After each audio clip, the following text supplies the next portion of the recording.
సతీష్ గారు కరెక్టే, మీరు చెప్పిన పాయింట్ కరెక్టే. వాళ్ళు చేస్తుంది, వాళ్ళు అబ్జెక్షన్ చేస్తున్నారు, కోర్టుకు వెళ్లారు, ఓకే. వాళ్ళు సస్పెండ్ చేశారా లేదా అనే విషయం పక్కన పెడితే, సస్పెండ్ అయ్యాక మీరు బీఫామ్ ఇచ్చారంటే ఒక వినడానికి బానే ఉంటది. అక్కడ సస్పెన్షన్ కాలేదు, ఇప్పుడు ఆన్ పేపర్ ప్రూఫ్ ప్రకారంగా చూస్తే ఆయన బీఆర్ఎస్ ఎమ్మెల్యే కిందనే ఉన్నాడు. మరి మీరు ఎట్లా కాంగ్రెస్ ఎంపీ టికెట్ ఎట్లా ఇస్తారు, బీఫామ్ ఎట్లా ఇస్తారని చెప్పేసి నేను అడిగాను. గతంలో వాళ్ళు ఒక సీనియర్ కాంగ్రెస్ నాయకుడు హైదరాబాద్ లో పనిచేశారు. ఆ సందర్భంలో వారు గౌరవ రేవంత్ రెడ్డి గారి సారథ్యంలో ఉన్నటువంటి ప్రజాప్రభుత్వంలో సంక్షేమ పథకాలకు ఆకర్షితులయ్యి నేను పోటీ చేయడానికి కాంగ్రెస్ పార్టీ పక్షాన ప్రజలకు ఇంకా ఎక్కువ పరిధిలో సేవ చేయడానికి నాకు అవకాశం కల్పించడానికి అప్పీల్ చేశారు. దానికి అనుగుణంగా మేము కాంగ్రెస్ పార్టీ తరఫున అవకాశం కల్పించడం జరిగింది. అంటే ఈ లెక్క కాంగ్రెస్ కి పని చేస్తున్నాడని మీరు ఒప్పుకుంటున్నారు? ఏంటమ్మా, ఎవరైతే మీరు పోటీ చేశాడు అని చెప్తా ఉన్నారో, ప్రజాప్రభుత్వంలో గతంలో సీనియర్ ఎమ్మెల్యేగా ఉన్నటువంటి శ్రీనివాస్ రెడ్డి గారు ఏం చెప్పారో విన్నాము. గతంలో వాళ్ళు ఏం చేశారో కూడా ఇందాక ప్రస్తావించినాము.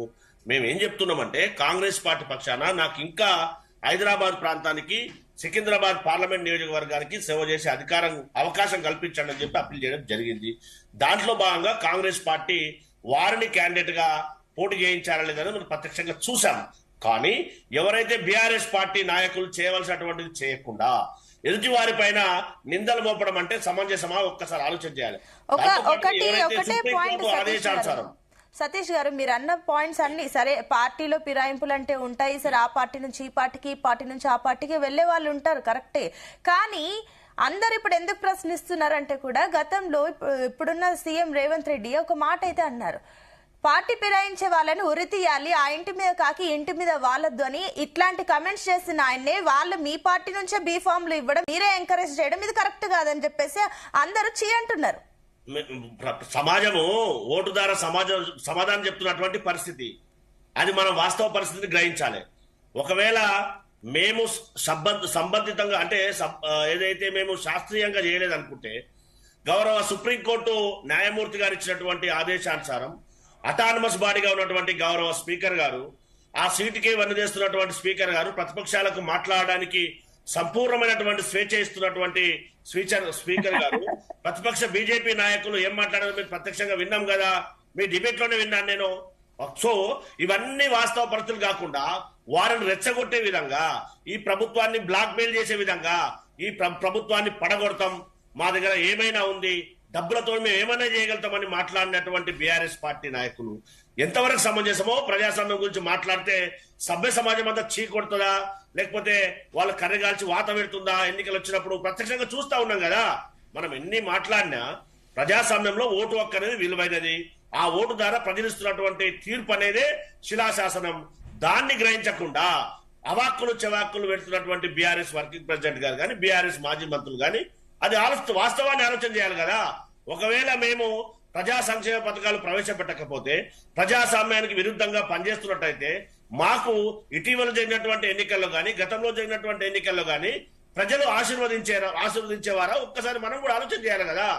అది గుర్తెరగకుండా వాళ్ళు ఏది పడితే అది ఏ విధంగానైతే ఆ విధంగా రెచ్చగొట్టడం అనేది సమంజసం అనేది మనం కూడా వాస్తవ పరిస్థితిని ఆలోచన చేయాలి ఒక బాధ్యత గల పౌరునిగా.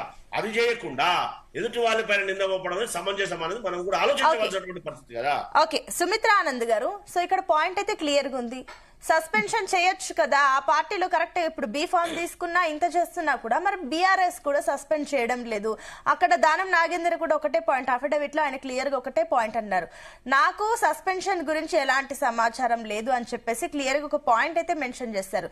దీనికి ఏం చెప్తారు సుమిత్ర గారు?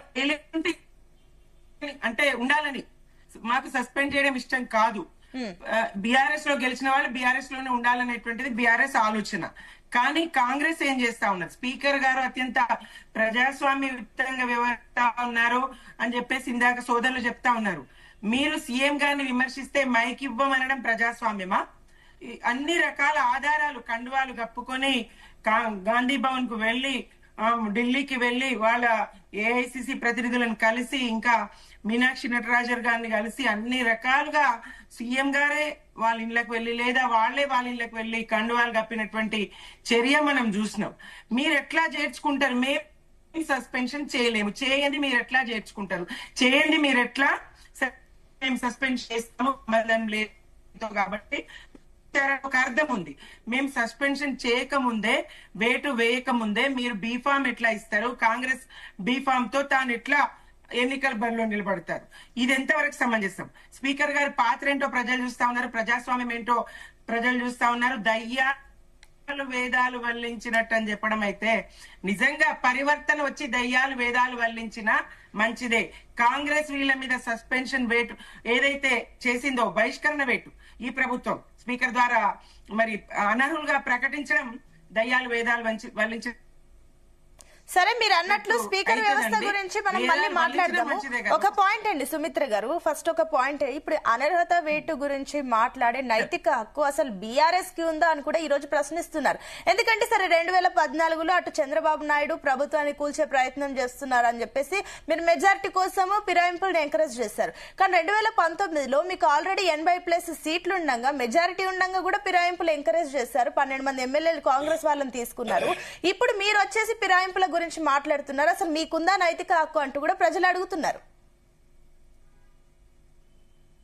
ప్రజలు కాదండి, ఇది కాంగ్రెస్ అడుగుతున్నది. నైతికత అనేది ఎట్లా అంటే, రాజ్యాంగబద్ధంగా రాజ్యాంగ పరిధులకు లోబడి పరిమితులకు లోబడి చేసినామండి. అది పార్టీయే మెర్జ్ అవుతామంటే చేసేదేముందండి? పార్టీలుగా మెర్జ్ అయిన సందర్భంలో ఎవరైతే సరే, అది మీరు చెప్తుంది సరే 2014లో పార్టీ మర్జ్ అయిందంటారా, అది మీరు రాజ్యాంగబద్ధంగా అయిందంటారా, ఓకే పక్కన పెడదాం. 2019 ఏం చెప్తారు మరి? ఎప్పుడైనా బీఆర్ఎస్ గా చేసింది అదేనండి, రాజ్యాంగ పరిమితులకు లోబడి పరిధిలోనే బీఆర్ఎస్ గా మేము చేసినాము. న్యాయ పోరాటానికి ఇప్పుడు వెళ్ళినాము, ఇది సమంజసం కానీ న్యాయ పోరాటానికి వెళ్ళినాము. ఇట్లా పోటీ చేసినటువంటి చర్యలు ఉన్నాయా అండి? బీఆర్ఎస్ వాళ్ళు, కాంగ్రెస్ వాళ్ళు అదే సభ్యత్వానికి రాజీనామా చేయకుండా మరో నిలబెట్టిన సందర్భం ఉన్నదా? లేదు కదా. మేము ఏది చేసిన, బీఆర్ఎస్ గా మేము ఏది చేసిన తెలంగాణ ప్రజల ప్రయోజనాల మేరకే తప్ప ఇంకొకటి కాదు. నోటుకు నోటు కేసులో రెడ్ హ్యాండెడ్ గా పట్టుబడ్డ సందర్భాన్ని చూసినాం. ప్రభుత్వాన్ని కూల్చాలని, బీఆర్ఎస్ ప్రభుత్వాన్ని కూల్చాలి, అస్థిరపరచాలని చేసిన ప్రయత్నాల్ని చూసినాం. అవన్నీ చూసిన తర్వాతనే పార్టీలుగా మెర్జ్ అయితే చేర్చుకున్నాం తప్ప దానికి అతీతంగా అయితే, రాజ్యాంగానికి అతీతంగా, విలువలకు అతీతంగా మేమేమి చేయలేదు బీఆర్ఎస్ గా. ఇప్పుడు కాంగ్రెస్ చేస్తున్నదైతే తెలంగాణ ప్రజలు చూస్తున్నారు. మరి రాహుల్ గాంధీ గారు మాట్లాడేదేంటి, చేసేదేంటి?